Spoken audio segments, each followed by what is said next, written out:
Choose your own adventure. When I was a kid, I went nuts for these things. I read them from about 9 to 14, and I read them incessantly. Anytime I had extra money, I was down at the bookstore getting another one, or if there was a book fair at school, I was right there ordering something. First time I found one of these things, I was in awe of it. I had never found a book that let me choose what I wanted to do. So I have a huge pile of these books laying around, and I decided maybe I should pull one of these out and read it again and see if it's just as good as I remember. So the book I read was Terror Island, and when I was deciding on the first book to review for this series, I made a choice. That choice was don't make one. Just grab a random one out of the pile and go for it. And Terror Island was the prize. Judging by the cover art, you assume you're in for one crazy adventure. There's a T-Rex, a volcano, a scary mustachioed man pointing wickedly, and what looks to be a saber-toothed tiger wearing a military helmet. What is this? One of the great things about this series of books is that it can literally be anything at all. I would spend a few years of my life with these stories going on crazy adventures to outer space, the ocean floor, strange rally races, fighting any kind of monster or alien life form imaginable. And in some of the best choose your own adventure books, you sometimes got all of those in one story. I've also always been enamored of the cover art that these books had, and Terror Island is a great example of what made this original series version so cool. There's just so much going on right here that you just know something wild is going to happen. I have to say, though, when I pulled this one out of the stack, I didn't remember it. When I read the back, I vaguely remembered the Omicron Corporation and Ling, the Chinese spy, but I just couldn't remember the story. And there are probably quite a few of these books that must have had a better lasting impression on me than this one. So, the way these books work is they generally follow the idea of having at least two, maybe sometimes three basic storylines, and some were wilder than that with the narrative constructions, but mostly they seem to stick to this basic formula. After all, the books only had about 120 pages, and you can only get so many branching narratives in that amount of space. So, let's dive into Terror Island. The main plot line in this one is that you're on a boat in the Pacific Ocean with a friend of your dad's, a guy named Bill Sutherland. Okay, now right off the bat, this admittedly sounds kind of sketchy. Where is my dad? Am I really out in the middle of the ocean with this guy and no parents around? But hey, your dad and Bill Sutherland, they're the bestest of friends pretty much ever, so here you are. Bill never really lets on exactly what you're doing out here in the ocean, except that you're headed to the Bly Islands. And when you get there, you see an ominous one with a massive volcano. Now, it wouldn't be a choose-your-own-adventure book unless something crazy happens right here and now. So hold on to your butt, because there's a boat crash, and you, my friend, have to start making some serious life decisions. Bill admits that the reason you're here is because there's an evil global corporation called Omicron that has a secret headquarters on this island, and they're working on plans of world domination. You're told that Omicron has their hands in everything. Computers, space exploration, bioengineering, and electronics. Yeah, Bill's basically repeating himself here with electronics and computers, but what do I know? Maybe Omicron makes non-electronic computers? Computers powered by beads, gerbils, paper clips, and mustard? Whatever. The world is in trouble, and now it turns out that only you, a kid, can bring this evil company down. Oh yeah, they've also perfected mind control, so there's that too. That's what I love about these books. The A story in this book revolves around exploring the island without Bill and finding a Chinese spy named Ling.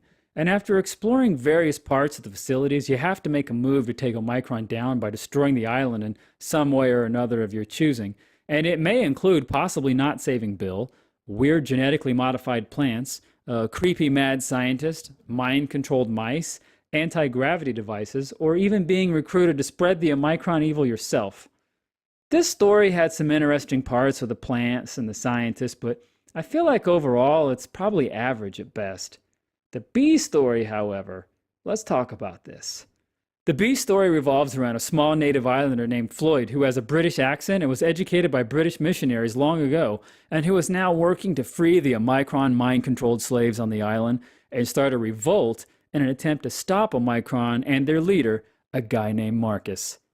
Yeah, for a scary, evil, mustachioed man, I found the fact that his name was Marcus kind of funny.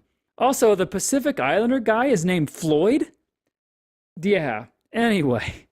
Omicron has even brought some animals back from extinction, and they're not happy, cuddly animals. Well, unless your name is Ffloyd. Ffloyd, you see, is one magical specimen of a man. He has a mansion in the trees. Yeah, a mansion treehouse. And not only that, it's complete with Kenny Rogers and Waylon Jennings cassettes. I am not kidding. This is really in the book. One branch of the story actually involves getting batteries so Ffloyd can crank some Waylon. I mean, this book is taking a left-hand detour down the path of some of the weirder choose-your-own adventures. If you follow this B story, you can come across mind-controlled people and animals, a chance to discover the secrets of Omicron by breaking into their vaults, and this branch has some hilariously bad writing, and even includes a vampire, a werewolf, and an AI. I am not kidding. You might even be in a situation where you're sacrificed to the volcano god. You might suction cup your way up a large tower and stop a mind control signal, or have a wild island barbecue party. This storyline is just weird. And that's why I like the B story better than the A story, because when a choose-your-own adventure goes down the bizarro road, you can't help but smile and laugh to yourself. The B story overall is still sort of average, but the weirdness certainly saves it. This book also has a C story, and that revolves around a Russian KGB agent named Viktorov, who's been the nemesis of Bill's in the past. So Bill is CIA, maybe? Yeah, only in a choose-your-own adventure would a CIA agent take a little kid to spy on an evil organization. God, I love these books. They're as unreal and as wild as a low-budget B movie. The KGB agent explains that Omicron are dangerous and have been creating some bioengineering monstrosities, and you might even find yourself up against a T-Rex. As typical of any storyline that branches away from the A or B story, this one is pretty short-lived, so there's not much to say about it. It's average for the series, and it's possible branches end fairly soon without much build-up. In the end, really, it's just kind of a small distraction from the two main routes.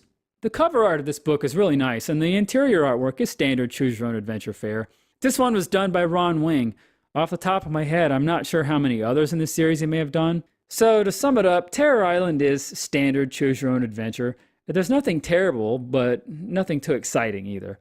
The storyline with Ffloyd certainly has some weird memorable moments, and I'm not sure why I didn't remember them the second I picked this book up, because that odd Waylon Jennings reference had me laughing pretty good. If you're new to this series, I'm sure you won't be disappointed, but just know that there's even better ones in store if you keep reading these. On a side note, Tony Colts also wrote Vampire Express, which was an earlier book in this series.